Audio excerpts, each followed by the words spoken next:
The Great Debate Series. Best Rivalries. I'm going to be honest, this one was a little tougher.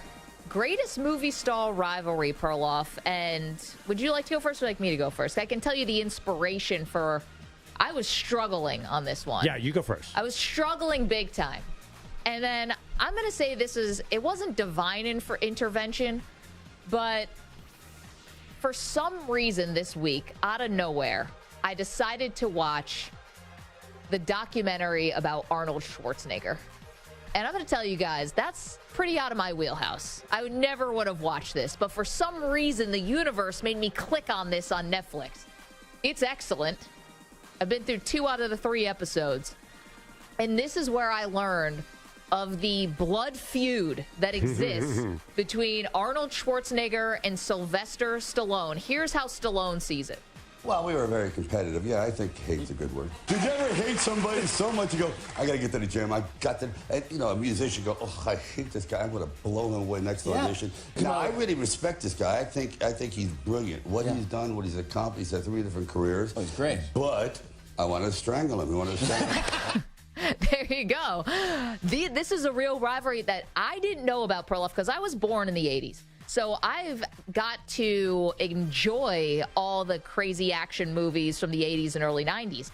But I missed it in real time, if you will. So I didn't know there was this crazy rivalry between these two.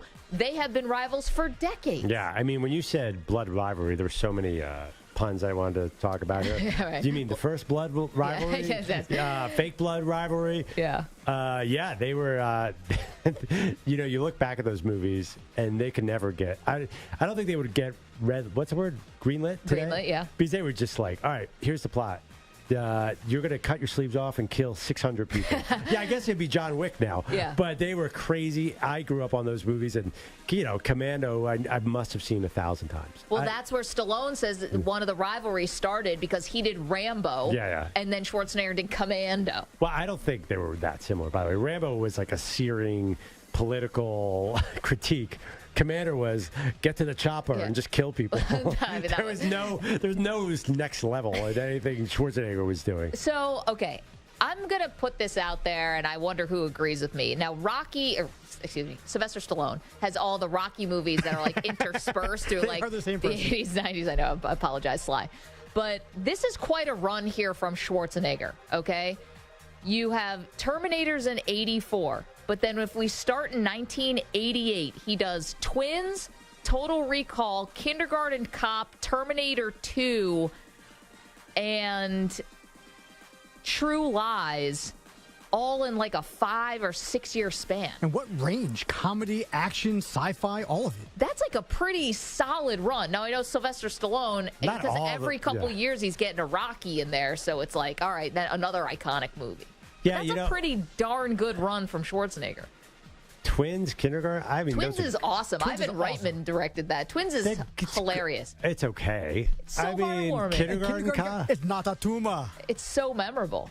Yeah, but I mean, this is not, I don't know, that's not the most iconic run I've ever heard of. It's not that you've ever heard of. I'm just saying it's a hell of a run. Stallone had some real crap, like Judge Dredd. Remember that movie? Yeah, well, that one wasn't a great one, but I mean. Demolition Man was pretty good. So that one wasn't. Demolition Man was not good. Demolition Man's awesome. Demolition Man in the future, except for the seashell. Sylvester Stallone. That's a Sylvester Stallone. No. Yeah. Demolition Man. Wesley Snipes, Sylvester Stallone, Sandra Bullock. Yes. Oh yeah. Forecasted a lot of things, by the way, that were going to happen in the future, like everyone's Schneider's in it. I think, love of Taco Bell. Stallone,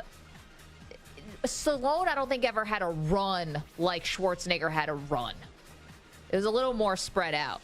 Like Demolition Man is 93. Where, like, Rocky 4 was 85. I guess you have Tango and Cash in there. Anyway, Sylvester Stallone versus Arnold Schwarzenegger, greatest movie star rivalry of all time. Now your turn. Okay, this is way different. This is on the comedy front. Bill Murray and Chevy Chase were 2 iconic stars of Saturday Night Live. Chevy Chase, of course, was the first star the show ever had when it came out in the 70s. He left. Bill Murray came in and took over sort of the Chevy role. Chevy? They hated each other more than anyone has ever hated each other. Now, as I've been reading, everybody hated Chevy Chase. He was completely egomaniac and a jerk. But him and Bill Murray particularly had it out. There are a couple famous stories of them arguing on the set of Saturday Night Live, which Chevy would come back, and they were both in Caddyshack but could not be together. They have one scene together, right? Yes. But they shot, I believe, after because they realized they weren't in a scene together. Yeah, it was a whole mess. But so there's a story, too, that they got in a fist fight. I believe we have some sound. Mike, this is Chevy telling the story to Howard Stern. Okay, let's go. I was probably a little full of myself after a year of fame or whatever. I think that Billy probably wanted to knock me down a couple of rungs, you know? He got me really pissed. I finally went to his dressing room just before the show and said, and opened the door and said, if you say something like that again, I'm going to, whatever. Billy jumped up and charged me at the door. I was ready to level him, and he was probably ready to scratch me up. Wow. Almost came to blows. There's a couple lines. They had some very public fights. One time on set, I think it was on Saturday Night Live, when Chase was guest hosting, right before something, he yelled at Chevy, "You're a medium talent." And for some reason, everybody heard it and it stuck. There was a couple things. I guess Bill Murray made fun of his divorce, and Chevy made fun of Bill Murray's complexion. And there's all these stories going back and forth that lasted a long time. Now, to me, the only thing that lessens this rivalry is Bill Murray took off. There is no doubt. I mean, listen, he became sort of, for decades, the top of the comedy world where Chevy disappeared. So, obviously, Bill Murray won this one, I think, is the more popular person now. But people don't realize Chevy Chase was a gigantic deal in the 80s, 70s and 80s, but Bill Murray eventually had the last laugh. Yeah, I mean, crazy rivalry, right? Like, crazy feud. The fact that they really despised each other so much. Does Chevy Chase slam dunk win it over Murray? Probably. But I mean, Murray slam dunk. Murray slam dunk win it over Chevy Chase? Probably. But I mean, Chevy Chase and all those vacation movies. I mean, he got a whole. I know. Your love of comedy sequels is unbelievable. But no. I mean, but when did Chevy Chase sort of kind of disappeared a long time ago? Yeah, I'm trying to think of the. What's the last good movie he's been in? Yeah, I mean, you're catching me on that one. Whereas Bill Murray, especially with the Wes Anderson movies, Spies Like Us. Yeah, that was like 1986. was that 86? Something like that. Yeah, great movie though. So he was in Community, which was a good show, but he couldn't even hang around there because they disliked him so much, right? Spies Like Us was actually 85. It was before the Three Amigos. Three Amigos. Now that's a classic. I feel like Chevy Chase has more like good movies, but when I think of like who's funnier and who's better, I like Bill Murray. Like his best movies, Groundhog Day. But outside of that, like where is he like the star of a great movie? Stripes. What about Bob? A little movie called Ghostbusters, only a #1 comedy in history. What are you talking Lost about? in Translation is incredible. Well, so very different. So he's become as far as like a serious actor. Great serious actor. Yeah, but I think all those Wes Anderson movies, he's fantastic. But you can't say the Ghostbusters Stripes run, and he was 100% the star of both those movies. I'll be honest, I haven't seen Stripes. I wasn't old enough to see Stripes to really appreciate it, so I don't. How about Scrooged? That's a good one. That's absolutely the lead in Scrooged. I don't think we should really be talking about comedy movies with someone who's not seen Stripes. I mean, I know it's an old movie, but. But you've never seen it? You said you haven't seen it in a while. No, I saw it when I was young, and I was too young to really understand. Here's the thing about Stripes. Stripes is an awesome movie. They could probably have shortened the last 30 minutes. Yeah, they tacked on this ridiculous plot, but that was part of the charm of the movie. Stripes is, I think, everyone, my generation has a Mount Rushmore of Stripes, Caddyshack, But they're both in Caddyshack, though. You put Stripes in your Mount Rushmore? Stripes probably the number one. Watch it. Probably the #1 comedy of all time. Blazing Saddles, #1 comedy of all time. Stripes is just all of them at the heights of their power. John Candy, Bill Murray, Harold Ramis, Ivan Reitman. Wait, I don't want to go to best comedy of all time, but just a few others for Bill Murray. I mean, Kingpin.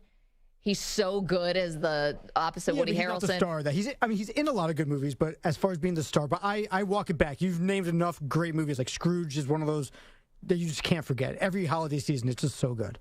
Yeah, although I think Chevy Chase, honestly though, has the better holiday movie because I love Christmas Vacation. And just not any of the vacations, but regular Vacation was fantastic. Yeah, the original.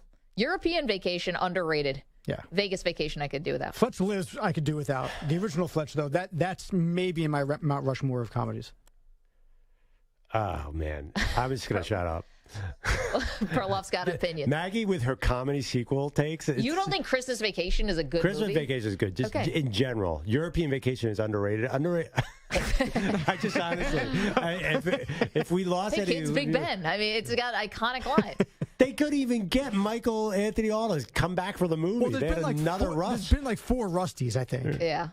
There have been I think Anthony Michael Hall did 2 of them, and then there's been like 3. The Vegas Vacation one was a completely different Rusty. Yeah, the Christmas Vacation's a different Rusty too. Get used to it.